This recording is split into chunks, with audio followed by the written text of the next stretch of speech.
Aloha mai kako. Welcome to the 11th Kauʻi Center for Sustainable Island Food Systems Brown Bag Speaker Series event.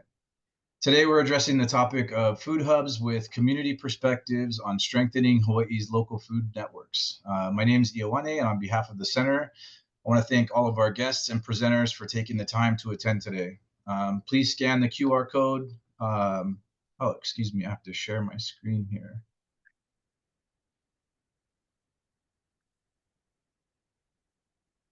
Sorry about that. Okay. So please scan the QR code in the bottom left corner of the current slide to see previous events that we've hosted on our new webpage under the Brown Bag Speaker Series tab, and take some time to look around at our site and see all the things that we've been working on. I'll also be sending all of our registered guests a YouTube link to a recording of this event within a few days, and I'll be posting links in the chat to access that page along with all of our panelists' relevant content during the presentations today. This speaker series is just one of the projects that we're working on here at the Kauʻi Center, which is an initiative within the UH system, co-directed by Dr. Noah Lincoln and Dr. Albie Miles. One of the key objectives here is to collaborate with folks at UH and across the entire food systems landscape in Hawaii to highlight the work being done by different individuals and organizations with an overall goal of improving our local food system. This includes addressing topics such as food security, justice and equity within the food system, ecological sustainability, education, and food system policy. Oftentimes we find this work is being conducted in silos, so we're here to make connections by building and maintaining important relationships, as well as sharing the work being done by these individuals and organizations with the people who it significantly affects. And overall, we just want to better identify what the university can do to support and improve food systems transformation in Hawaii. In addition to hosting events like this, the Kauʻi Center has been established to engage in a number of other activities to include research, data collection, education, community engagement, policy analysis, and different monitoring activities. The intention here is really to better measure and realize food sustainability goals by creating and maintaining the social, intellectual, economic, and political spaces that we feel are necessary to drive systemic change in a forward direction for Hawaii's food system. And as I stated previously, you can learn more about the center and see some of our past and current projects dedicated to this work on our Kauʻi Center website. So a few housekeeping items for today. All of our audience interaction is limited to the Q&A feature within the Zoom platform, so please feel free to write your questions as they occur to you. And any questions not addressed within the allotted time can be answered via email from our panelist guests following the event's conclusion. As I said earlier, our guest today will be discussing food hubs with community perspectives on strengthening Hawaii's local food networks. And I wanted to mention this is part one of two events that we're going to be doing on food hubs. So stay tuned for a part two coming later in the year, which will highlight more commercial and institution-driven food hub perspectives. So without further delay, I'm very happy to introduce our panelists. Today, we're welcoming Christen Oliveira, the Community Food Systems Program Manager at Hawaii Good Food Alliance, Kauʻi Onekea, Roots Operations Manager in the Roots Program at Kokua, Kalihi Valley, and Dean Hanohano-Pastushin, the Director of Social Ventures at Kahumana Farm and Food Hub. Christen, I'm going to stop share screen, and if you could kick us off here, that would be great. Mahalo.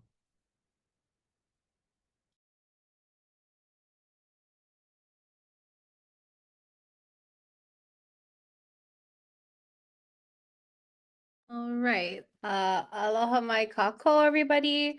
Welcome to our presentation that will be speaking on community perspectives, strengthening Hawaii's local food networks. I myself, Christen Oliveira, with Dean Hanohano and Kauʻi Onekea, will be presenting today. And so I will kick us off. I said my name is Christen. I was born and raised on the island of Oahu. I live in Waiahole, and I'm from Mililani and Kaimiki. I've been in this position at Hawaii Good Food Alliance since April. I was first hired to be the Hawaii Food Hub Hui Program Manager, and am now the Program Manager of Kuʻina'ai. Previous to this role, I worked at Roots Kokua Kalihi Valley since 2013 to help build up our cultural food hub, our mobile market programming, and also our value added, help to facilitate our grants and community discussions. In 2016, I became a founding member of the Hawaii Good Food Alliance. And it's funny enough, I said if I ever would to leave KKV, which I really thought I never would, it would be to work at Hawaii Good Food Alliance or on my farm.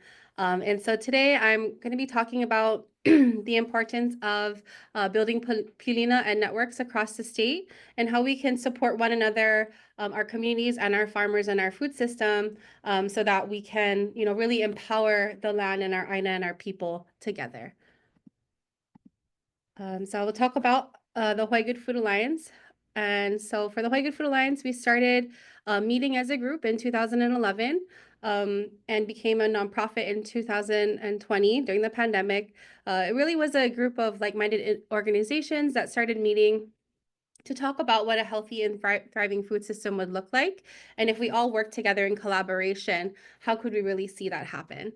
And so you see here, 8 out of the 10 organizations are founding organizations that started Hawaii Good Food Alliance across the state to really focus on the production, aggregation, and distribution of food, and sharing in the same practices of malama aina and caring for one another for our food system. And so in HGFA, we have our internal programming, and so that is the Regional Food Business Center, which is really about technical assistance and business builder grants and in Hawaii, but also our territories in the U.S., including Guam, Saipan, American Samoa, U.S. Virgin Islands, Puerto Rico, and Alaska. And so we're working with other folks in our partner agencies to do the work.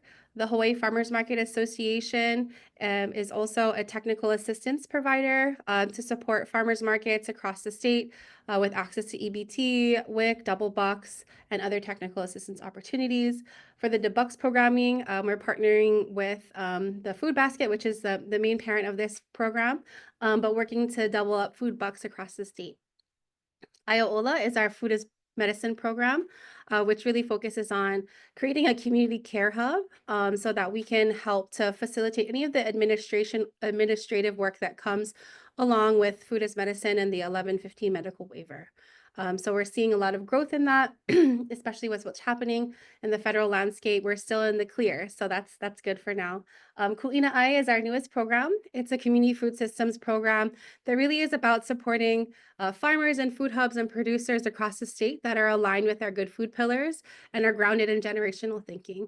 And so just briefly to go over our good food pillars, these are pillars that we've created over the past 10 years. I remember, really going through it and being like, every word, we were really careful with every word and every choice and decision we made when putting these as a part of our pillars. And so culturally grounded, food and culture connects us to one another.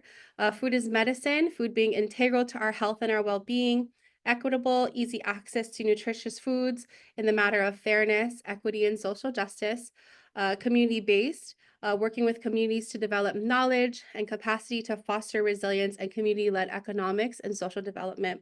And then malama aina, reciprocal relationship between Kanaka and aina to take care of one another. So how are we supporting and uplifting organizations that also are grounded in these thinkings? Here is Ku'ina Ai, which is our newest program that I'm the manager of now. And so Ku'ina means to string a lei of flowers, to weave the joining pieces of a lauhala mat. And so we work together to unite food hubs, farmers, and producers and ahupua'a focused organizations to create a healthy and thriving future for generations to come. Led by one of my favorite olelo noeaus, He'eli Ka'aina He Kaua Ke Kanaka, the land is a chief and the man is a servant. We really work with organizations that are driven with that, right? Oftentimes organization ask us, how can we be a part of HGFA? And I think that these sub-programs that we have is a way that they can be. But as we look at our communities and how we're going to activate our ea, our sovereignty in those communities, it's really about the work of the people that are doing it. Every community is different. And so, what is good for Waianae is different for Kalihi. So we turn to our community leaders in the space who know their aina, who know their community, to tell us what they need, how can we support them, and how can we continue to build solid relationships in pilina across Hawaii. And so with this program, really thinking generationally on how we can build ea into our food system for our keiki and their keiki to thrive. And so we have 3 buckets here, 3 umekes that we're working on.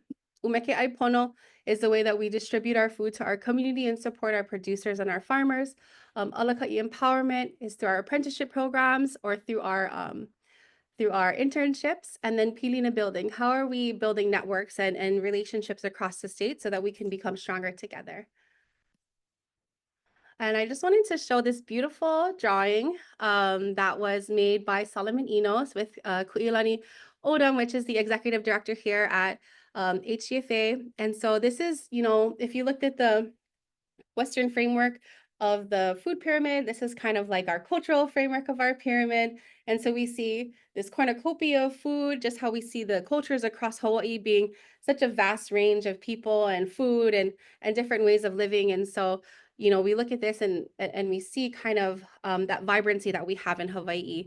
And so, as we're looking at this, we understand that there's different ways in our food systems that we connect to one another. And it's not only about the food that we consume, but it's also about the lifestyles we lead, how we take care of one another, how we care for our aina, and how we do that in a ways that we're thinking about our spiritual, and our physical abilities. And so we can see the people swimming in the water, the people farming the land, our kupuna in our mountains. And so how do we continually uplift the food system that is thriving in that way? And so since we're talking about food hubs today, I got a little cute food hub model here. And so when we think about food hubs, the USDA definition is a centrally located facility that facilitates aggregation and storage and processing of distribution of foods. In Hawaii, it's similar to that, but I think we're more place-based in the ways that we do that. And so food hubs in Hawaii are centralized places that aggregate and distributes locally grown foods to community through direct-to-consumer markets, wholesale institutions, and community feeding initiatives. Food hubs are essential to keeping farmers farming, providing technical assistance to producers, and creating healthy food access for people. And so if we think about a circular economy and we see this model here, how are we continually supporting that, keeping not only our dollar, but the ways that we're supporting our community, the ways that we're creating jobs and making sure that we can continue to live in this place for future generations to come. And so we can see the food comes from the farm, it gets distributed and brought to like a centralized place, and then gets given out into the community, made with a beautiful meal, and hopefully that meal is composted after. And so if we think about a circular economy and strengthening our local economy, so that one day we're only importing 10% of our food and importing 10% of our food and growing 90% of our food. Um, and so I'm going to be talking a little about the Food Hub Hui. And so the Food Hub Hui is a network of 15 food hubs across the state. Hui members join together to strengthen relationships between local food and community while leveraging funding and technical assistance opportunities. The Food Hub Hui was started in 2018 by a group of food hubs that saw the power in collective movement and fundraising. And so they joined forces. In 2021, when HGFA became a nonprofit, the Food Hub Hui became a program of HGFA and was able to bring on 8 more food hubs. With that, the HGFA staff worked hard together to showcase all of the work of the food hubs, fundraise infrastructure funds, and then built Pilina amongst the members. Although they were supported by HGFA, the true heroes of this story are the food hubs themselves. They're farmers and their producers, the staff members in their hubs, and the communities that they serve that really made the success of this Hui possible. And so I just wanted to go over some metrics. And so this is the 2024 Food Hub Impact Metrics. And so we see 32.4 million dollars in local food sales, 1,468 primary producers, 445 value-added producers, and then 107 full-time Food Hub employees. So that doesn't include the other staff members that are working within those food hubs. A lot of food hubs, they differ from nonprofit to for-profit, to cooperative models, to farm food hubs. And so it's a very different range, what you would consider a food hub compared to somewhere in the US and into here. And so we really see that place-based empowerment. And so, yeah, aside from these customer base of retail and direct to consumer, a lot of food hubs also participate in emergency food assistance, SNAP, produce prescription, Kakao for Keiki, WIC, and all sorts of other wonderful programs to support our community. And so this is one of our wonderful programs that are happening right now. I feel like some people have seen our flyers on social media. I have, and I always get really excited when I see this. But this is our Onekea Aipono program. It's a collaboration with the Department of Education for the LFPA, Local Food Purchasing Assistance Funds, to feed underserved communities and support underserved farmers. And so we're collaborating. This is a collaboration amongst food hub, farmers, and organizations to feed Hawaiʻi locally grown nutritious foods. It's really amazing because this opportunity has allowed collaboration not only across the state, but also on each island. And so folks are helping people pick up produce, share their farmer contacts, things that they've never necessarily had the opportunity to do before. This program is helping them do that. And so within this produce box, there's about $3.2 million that we're getting to facilitate this. 58,000 packages or boxes into the state, and then across 45 zip codes. So you have to either live in a certain zip code, or if you're not and you're still going to this distribution, you can still get a box. And so there's 13 people, 13 food hubs involved, and that runs from February to July. In each box, it's 4 to 5 pounds of vegetables. That it also includes, fresh or frozen kalo, ulu, uala, luau, and poi, as well as fruits. I've been seeing a lot of like lychee and longan and mango.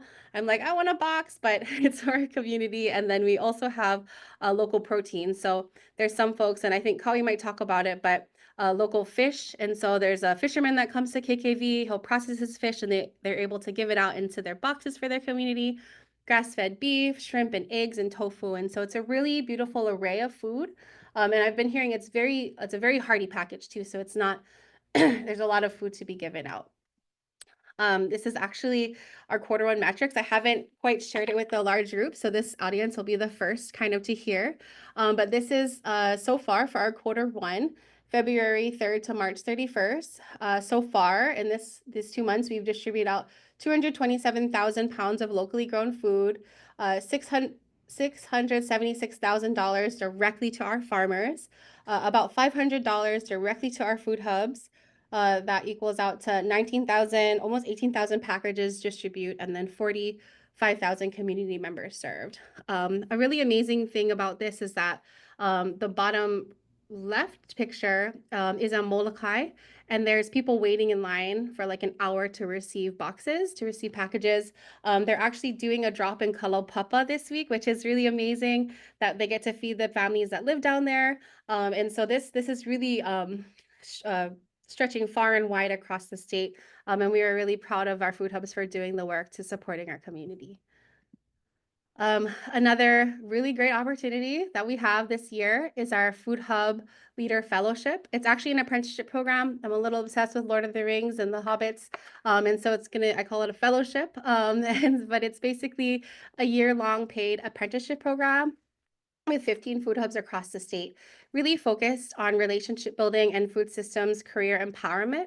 There's 2 in-person gatherings and then online learning environments with a Huike presentation at the end. And so if you're involved in these food hubs, if you're not a paid apprentice in this, you're still welcome to listen in. We're going to be recording the sessions. And so, we really wanted to create something that was really grounding in Hawaii and the things that we're doing and the work that we have going on. And so I've been creating the curriculum to really be focused on certain olelo no'eau and bringing that in to kind of guide us into our lessons, and then having the conversations be led by practitioners, folks that are really doing the work in the community. And so if you can see this picture, these are our fellows. I think most of them, there may be like 1 or 2 people that aren't in the picture, but these people are the ones that are building the boxes, that are delivering and receiving the food, talking with our farmers, making the value value-added products, those people that are really the glue of our food system are going to be enjoying this apprenticeship program, and their salaries will be paid for the year. And so we have one coming up next week, Friday, and that one will be called Building Ea into Hawaii's Food System, which is really about the history of our landscape within our food system, talking about the relationship with the konohiki and the mahiʻai, and then also where we have come from, post-plantation era to where we are now. And then our, I won't name off all of them, but our next modules will be, one is called Know Your Farmer, Stories of Our Empowered Mahiʻai, lessons in being Maiau, so talking about food safety protocols and the ceremony that goes behind that practice. And then we have Weaving for Vaivai, which is talking about mo'olelo data and evaluation, and then creating and maintaining resources, which is financial management. There's more, but I'm not going to list them off. And then when we look at this kind of program, thinking about how do we create excitement and invoke a sense of stokedness into the work that we're doing, into these jobs, so that people are excited to be a part of the food system and really want to work at these jobs. And it's something that they go to college for, and they're like, I'm going to do this job. And so how do we continue to make people stoked about the work that we're doing? I just have one more slide. And so this is a beautiful lalauiao that is from Ho'olu'aina, a place that will always have my heart. And so we have Okaha, Ka'aina, Keolokapo'e. The breath of the land is a life for the people. And so how do we continue to care for our aina and care for one another, so that we can thrive as a people for generations to come? And if we look at this picture, this comes from our Aha'ai Pono the other month. And when we think about our future, what do we want to fill our va'a with? What is the legacy and the stories that we want to pass on to our keiki, so that their dedication and the stories that they tell their kids is something that is representative of our hard work. And so I bid you farewell. Thank you for listening, and we will pass it over to Dean. Dean, I think I'll just click the slides for you. Okay. Can you hear me okay? Okay. Aloha, mai kako. My name is Dean Hanohano. I'm the Director of Social Ventures here at Kahumana. I would like to send a thank you to Christen for inviting me to be on this panel with her and getting me out of my comfort zone. And then another huge mahalo to UH for hosting us. Next slide, please. So Kahumana is a nonprofit organization located in Waiʻanae, and our mission is to co-create a healthy, inclusive, and productive farm-based community with homeless families, people with disabilities, and youth. We do this in 3 ways: our housing department, our learning center, and our social ventures department, which includes our food hub, cafe, and our organic farm. Next slide, please. Our farm just up the road is 30 acres. And of that 30 acres, we have about 12 cleared, with about 6 in production. We grow lots of things, but right now, currently, we grow a lot of OKG, which is our organic keiki greens. It's just a baby salad mix. We also have a lot of orchard trees. Fruit trees, to include tangerines, oranges, grapefruits, lemons, limes, ulu trees, and actually avocado trees. It's ran by 3 staff, and one of those staff members is a former graduate of Gold Farm, so she's super passionate about the work, and they're all really passionate about their work, so that's really great. The organic farm sells directly to our food hub, which then distributes it to restaurants, schools, farmers markets, and CSA. Next slide, please.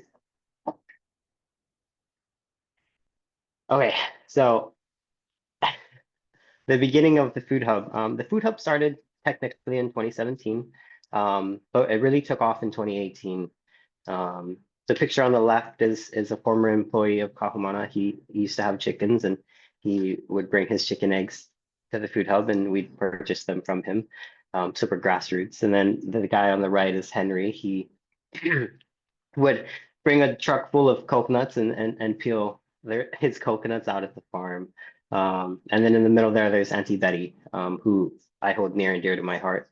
and she was a huge advocate for what we were doing at Kahumana. Auntie Betty, I have personal, when I first started out on the farm or in the food hub, I would take my little cash box and I'd take a scale and I'd drive over to Auntie Betty's house or other food hubbers like that. And I'd help them pick their mangoes and bananas and breadfruit off their trees. And then I'd, pay them for it and they'd thank me. And it never felt transactional because it always felt like, it was a service that the community wanted and needed. And Auntie Betty was a huge advocate for that. And it really helped me realize that I was uplifting my community. Next slide, please. So nowadays, we support 80 farmers annually. That ranges from all different sizes, from backyard to small to medium-sized farmers. We have island-wide distribution through our CSA program and all of the restaurants we serve. And then we have statewide procurement. This means that we're not only buying from Oahu farmers, but we're also buying from Big Island farmers and Maui farmers, which is great. Over the years, we've created a lot of institutional partnerships, most notably KS, Kamehameha Schools. We are able to deliver produce to them on Tuesdays and Thursdays. And then we're setting up an account with Sodexo, with HPH, Hawaii Pacific Health, most recently, to be a vendor for them too. Our food hub has had a lot of excess throughout the years. So we've created a value-added department where we create things like fruit roll-ups and dehydrated mango, banana, starfruit, papaya, and my favorite, Chico. And then even though throughout the years we have grown so much, quite a lot, we still are open weekly through our hub receiving, which allows our community to bring their produce that they have in excess to us, and we'll buy from them. Next slide, please. A lot of what we do these days wouldn't be possible without a lot of the pilina we've built over the years and the community members and partner organizations. Some of those organizations, like Kaiser Permanente, for example, they've provided a grant for us to provide fresh local produce to Ohana-Ola, which is our housing center. So we're not only sheltering these families, we're also feeding them. That program runs bi-weekly, and we distribute about 45 boxes bi-weekly, $55 worth of produce and 9 vegetables and 1 item from our cafe. We also have had a long-term partnership with the Hawaii Food Bank, and that's allowed us to sort of support them in their kupuna bags. So we procure a lot of the vegetables that are put in the kupuna bags, and then they fill the rest.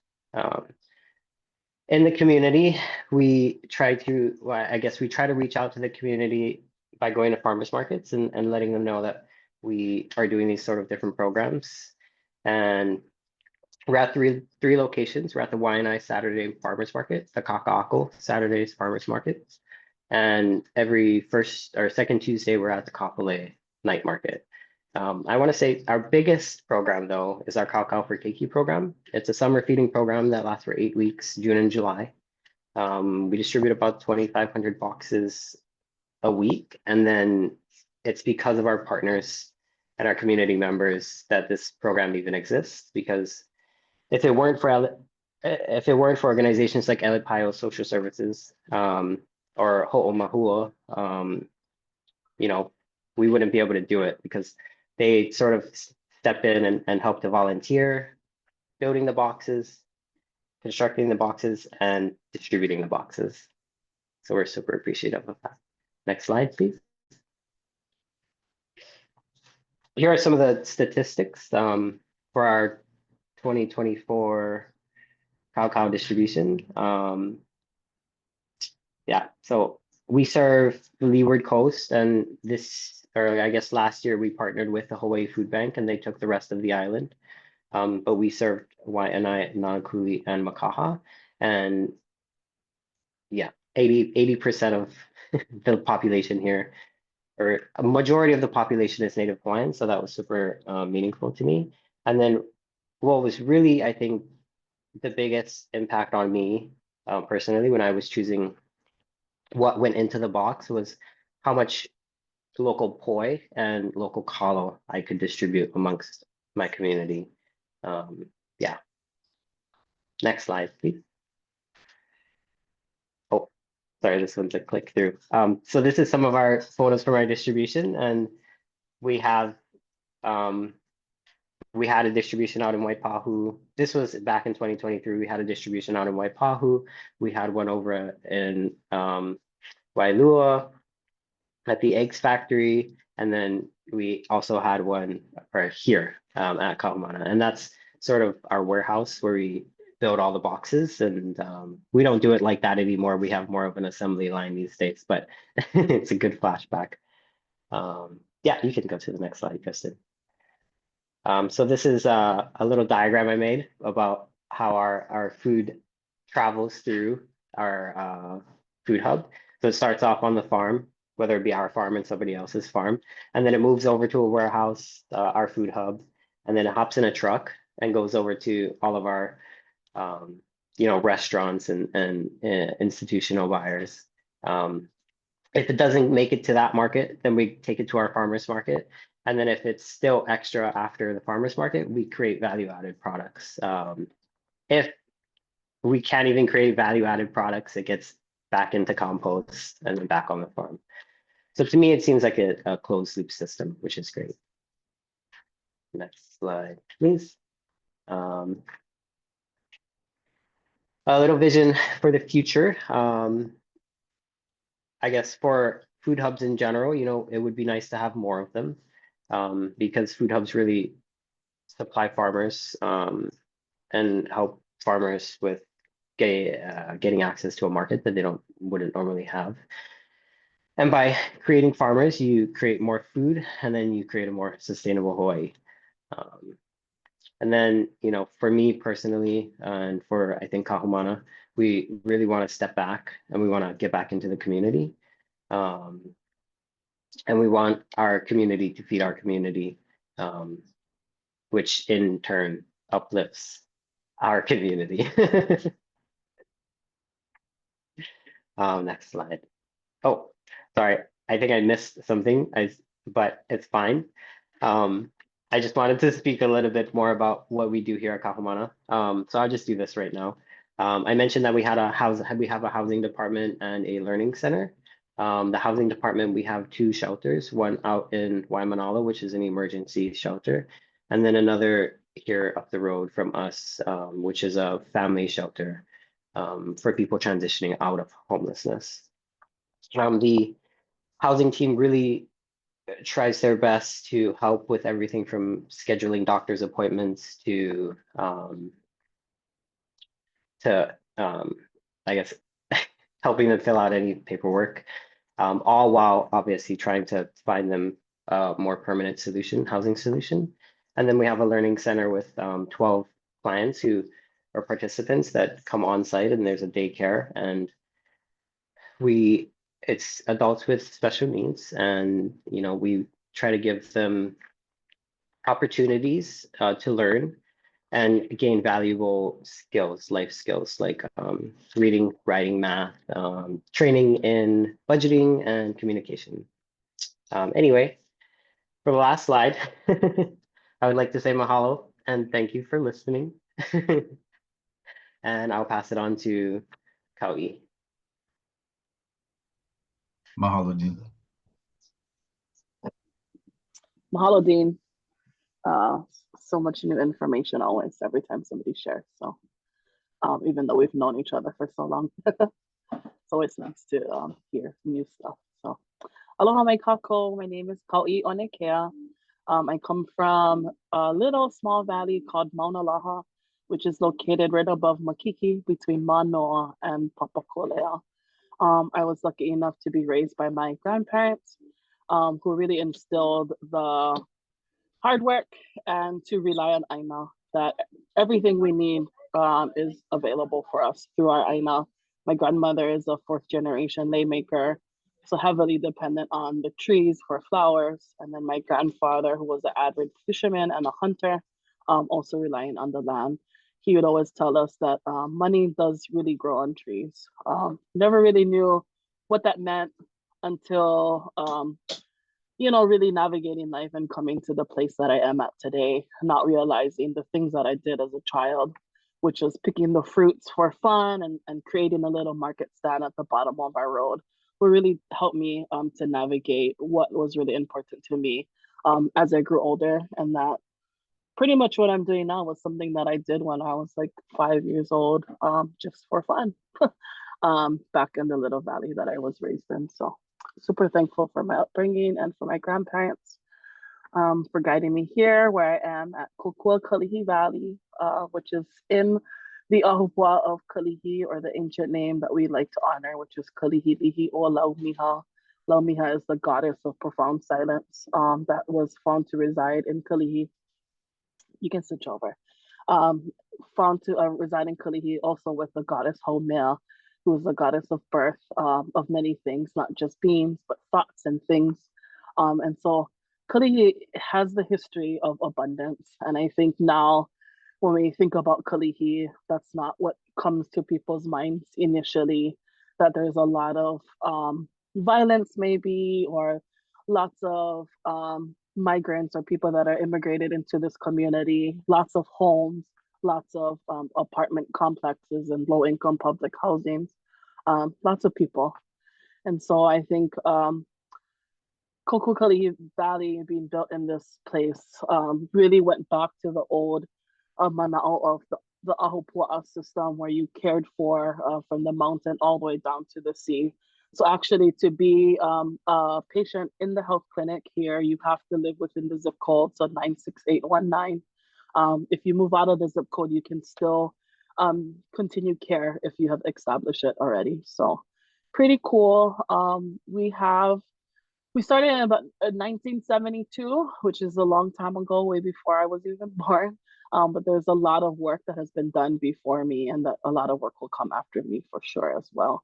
But it started humble beginnings, where it was 4 aunties. We call them the super aunties, that went door to door, and their job was to check in on the neighbors. And we have this saying here, it's called neighbors being neighborly to neighbors. And that's how we started. That these 4 super aunties went around asking the community, what is it that they need more access to? And immediately the response was to better healthcare services.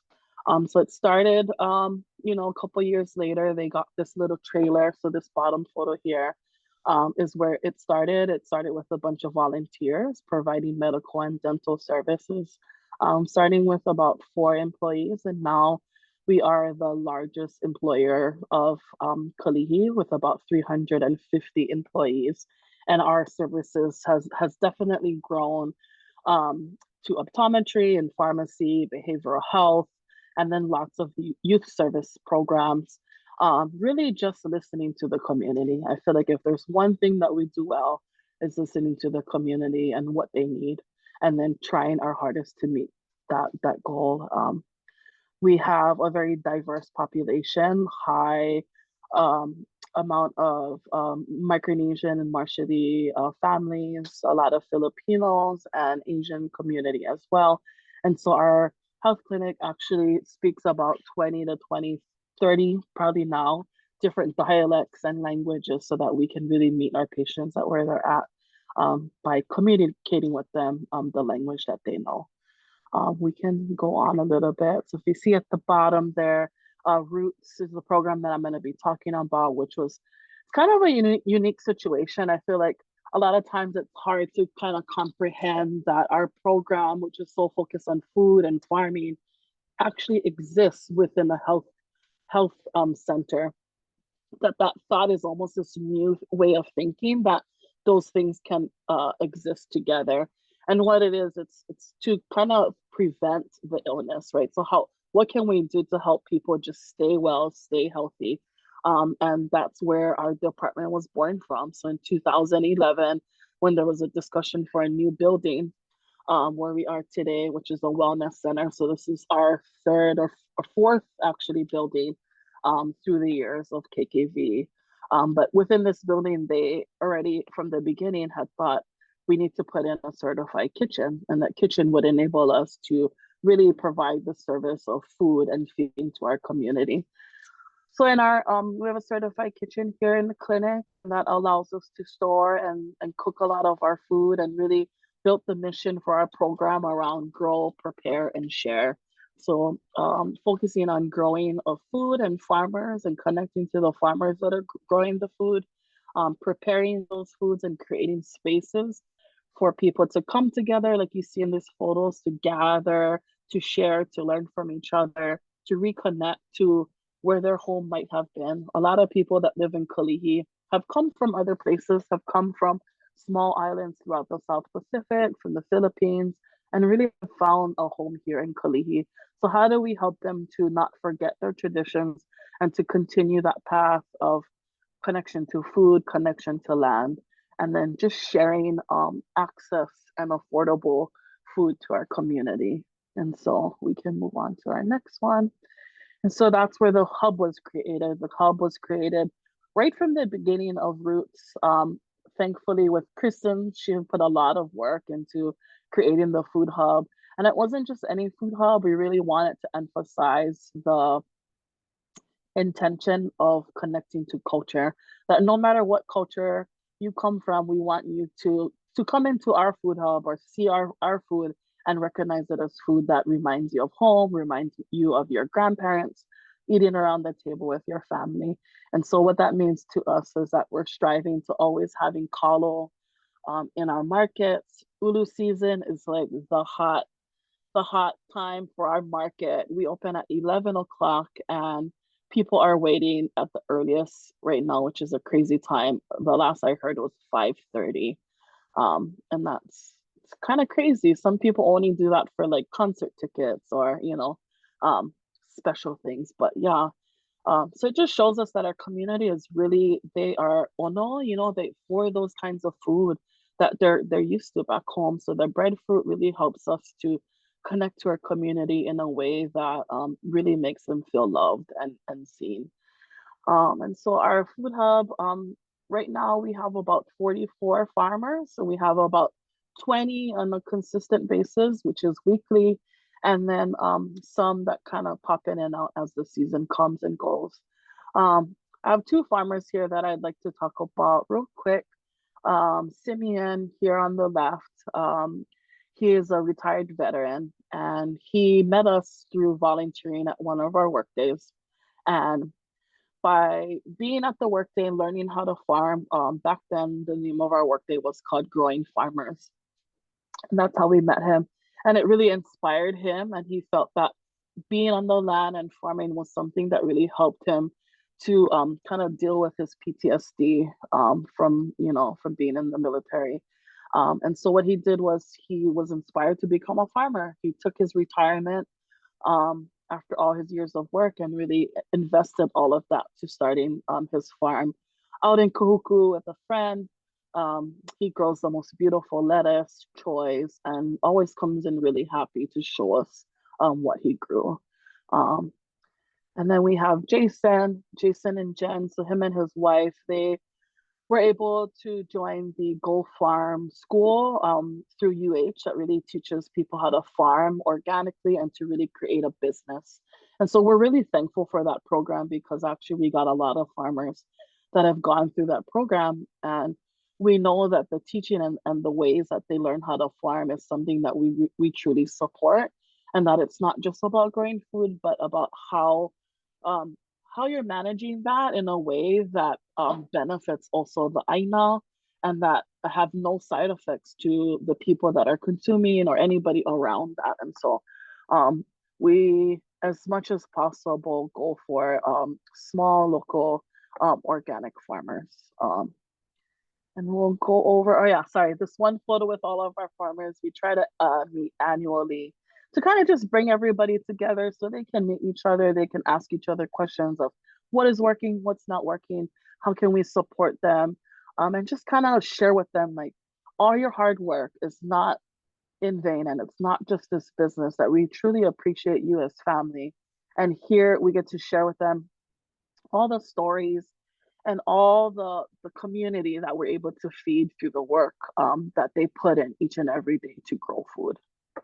And we can go to the next one. And so I'll go through a couple ways that we distribute the food. So one thing is to bring in the food. That's the service of having a food hub, is aggregating all the food from so many different farmers, and then finding a way to distribute. So one of the main ways that it started way in the beginning of Roots was that we created this cafe and market. If you're familiar with where we're located in Kalihi, there's not very many healthy options to food. We are surrounded by many liquor stores, 7-Eleven, Jack in the Box. There's like one main grocery store, Times. If you go a little bit down, there's Foodland, but there's not very many options. A lot of the challenges our community has is with transportation. A lot of them are going by public, bus transit. And so how do we meet them at where they're at? And so we're located in such a beautiful space that we're next to the largest low-income public housing in the state, and also among a community that is surrounded by other low-income housing. That's the largest population in like one Ahupua'a system. So many. There's Canfor, there's Lanakila, there's Kalakaua.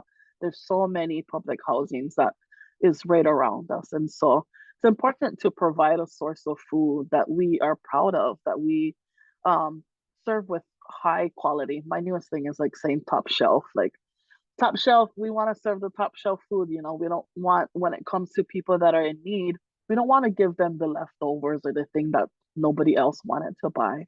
We want to be able to serve quality food. And so that's our initiative. Here's our market. It's open to the public. We're only open 2 days a week for 2 hours, and that's because it allows us our other times to focus on other things to service our community.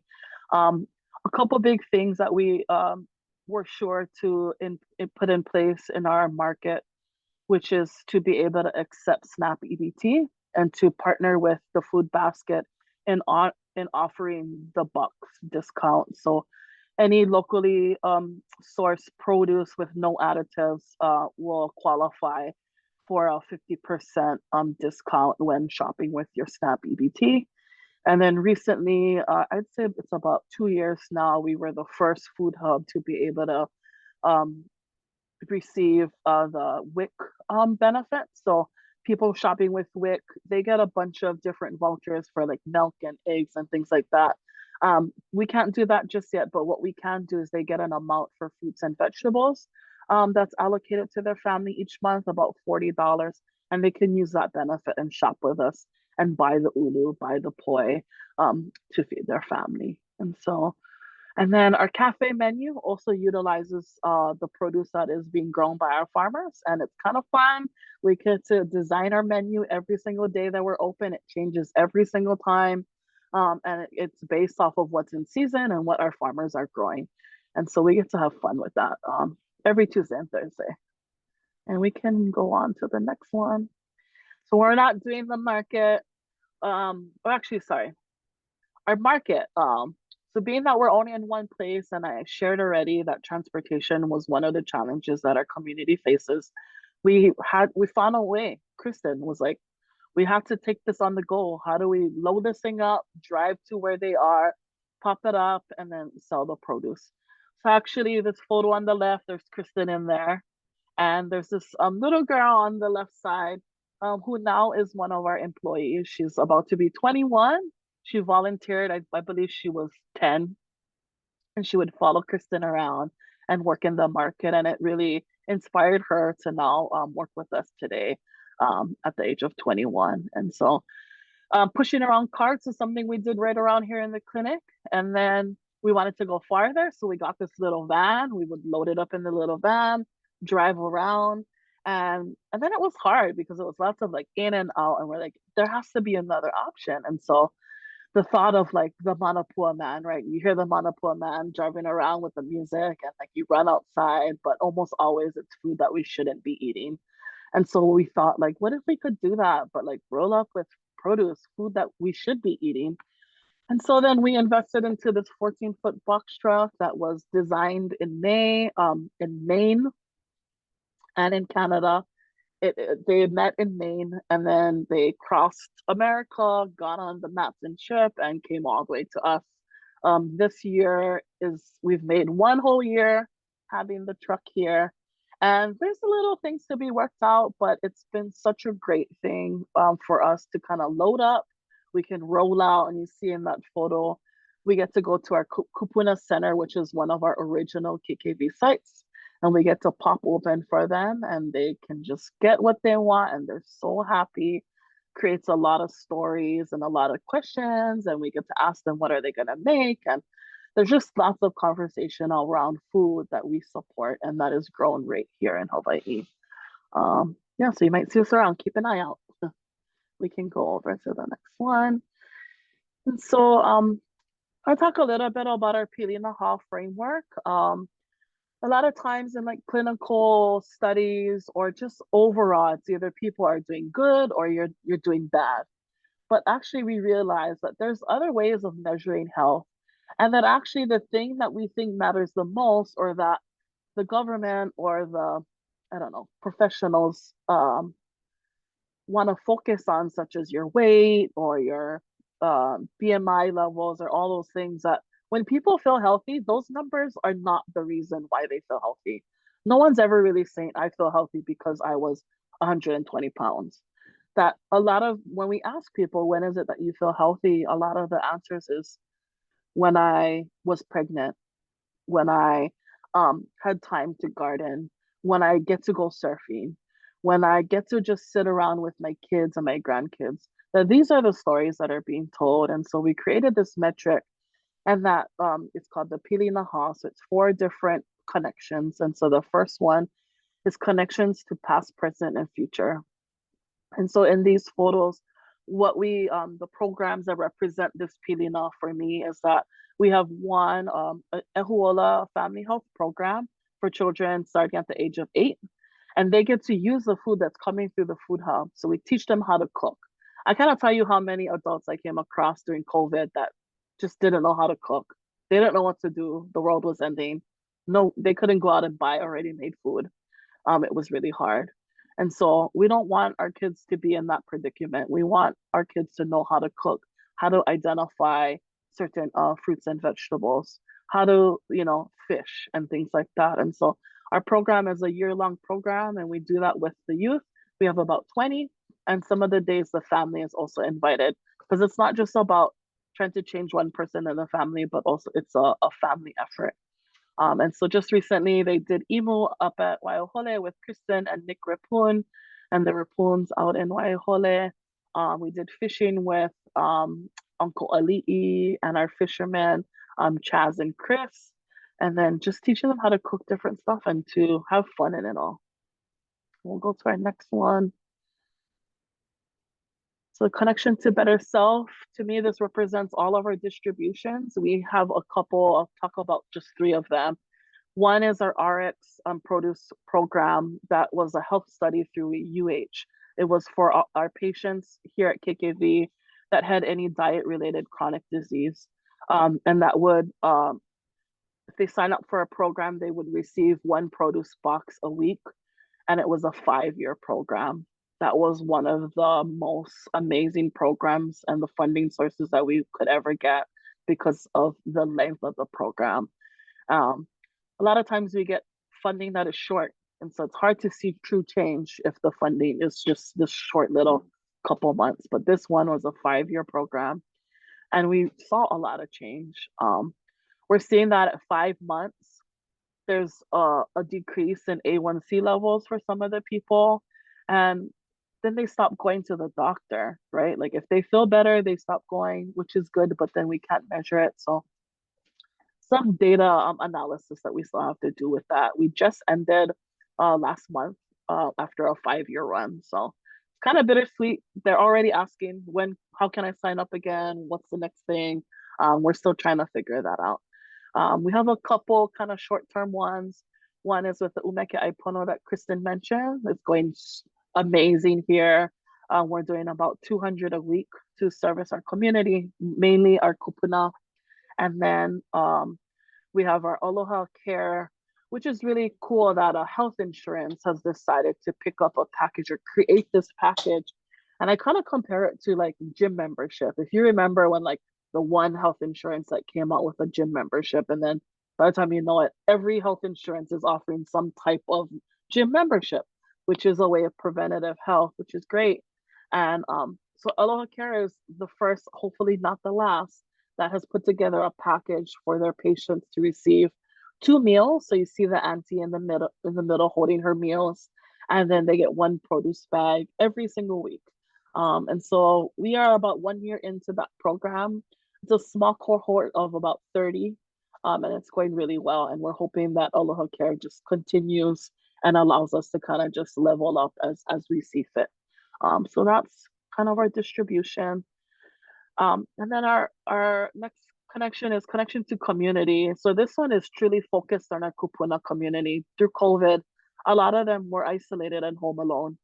No support. A lot of them, their family or their children are on other islands, other countries.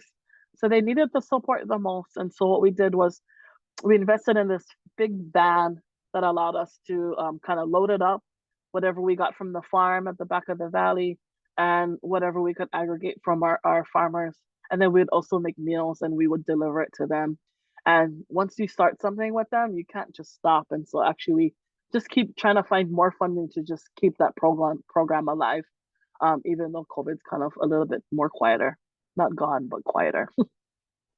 But our kupuna is really important to us. We have a cooking class with them twice a month. They teach us way more than we can teach them, but they just love being together and having time to just interact with others. And so those are those photos there.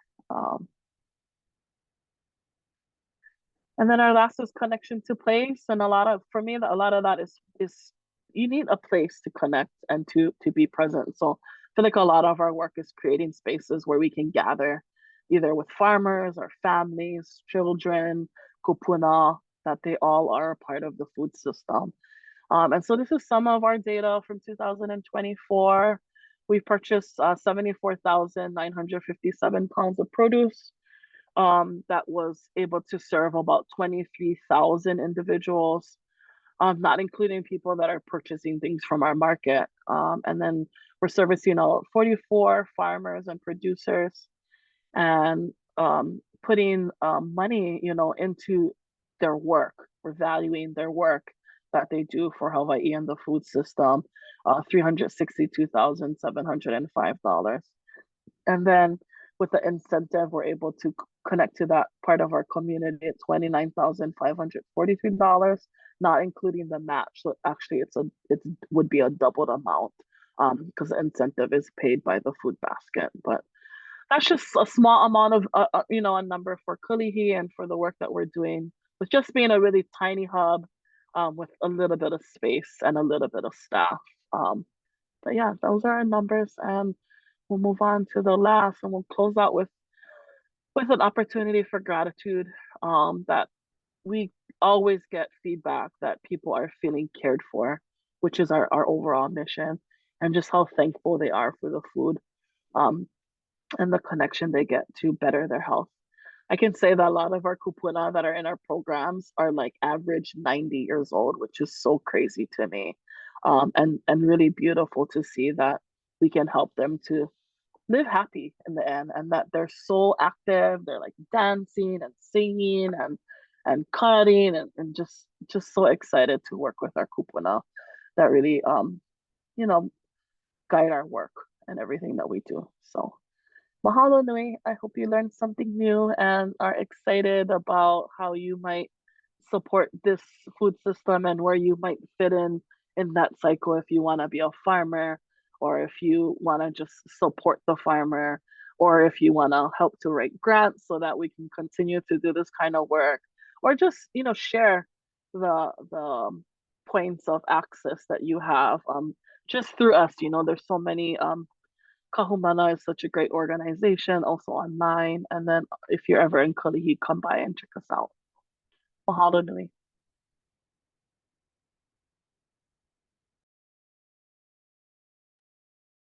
Woohoo!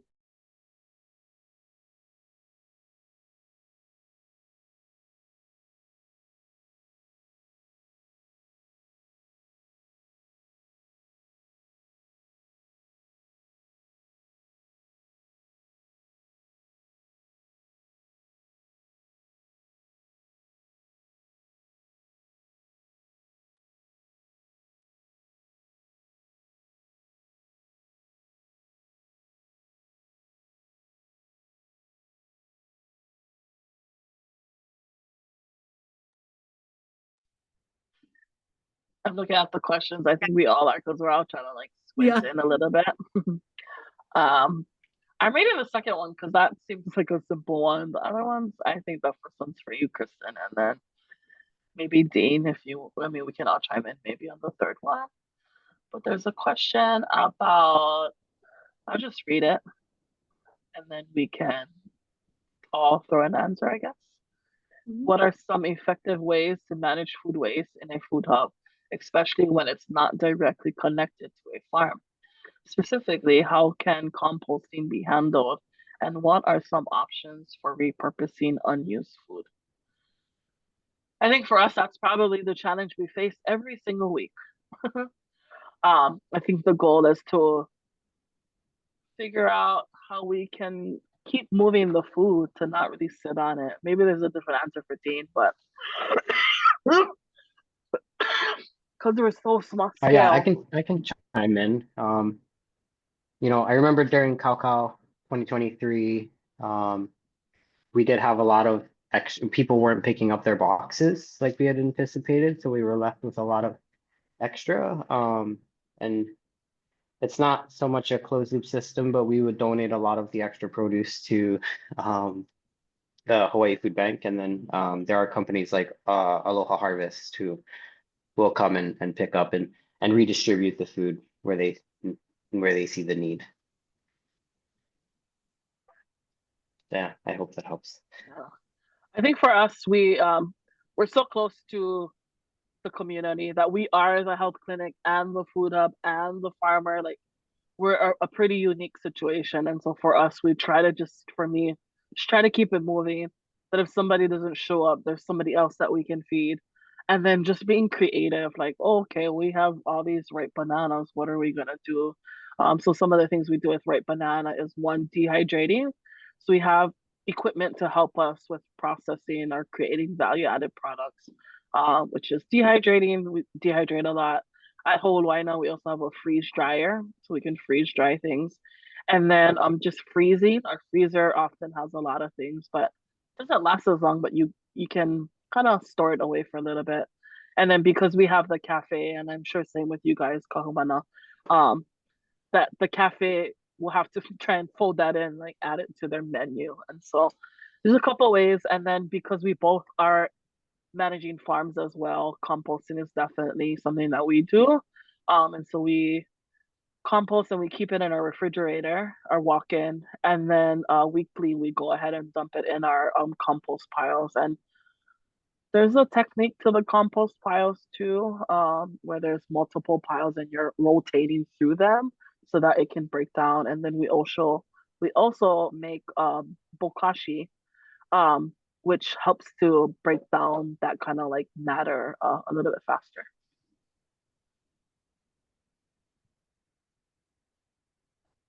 I think I'll answer. I think Alex is not here anymore, but talking about funding and philanthropic orgs, I think we are definitely working to really collect our data and really just showcase the work that we're doing to continue the fundraising. It is really uncertain, but we do have some savings that we're working with to make sure that we can still support our community. But really, I think in this time of funding uncertainty, just really being a community space and a pillar for folks to come in to build relationship and talk to one another You know, there's a lot of change that can happen when we're in a room together and discussing and really having a collective vision for the future. And so as HGFA, as that combining space, making sure that we still have the opportunity to do that with our partners, but with also our farmers and our producers across the state. So how can we continue to uplift those voices? As for the food hubs, I can just speak on regards to like the metrics that we have. Everyone collects their own sort of data and then they compile it in an annual report. For the Umeke Aipono, I've created you know, our own database kind of spreadsheets where everyone kind of inputs the same data and then we can collect that. So we just kind of did that for the Umeke Aipono, which has been quite a lift, but pretty amazing to see all of the work and the stories and the pictures and everything that people are gathering across the state. So really looking forward to making a beautiful kind of whatever Canva social media post to kind of showcase that work. But I think we are all pal. I think Ioane got cut off, and so I think we'll just close it out. As the panelists. Thank you everybody for staying along and listening to us kind of share our work and our love for our community and the things that we're doing. And so yeah, keeping on.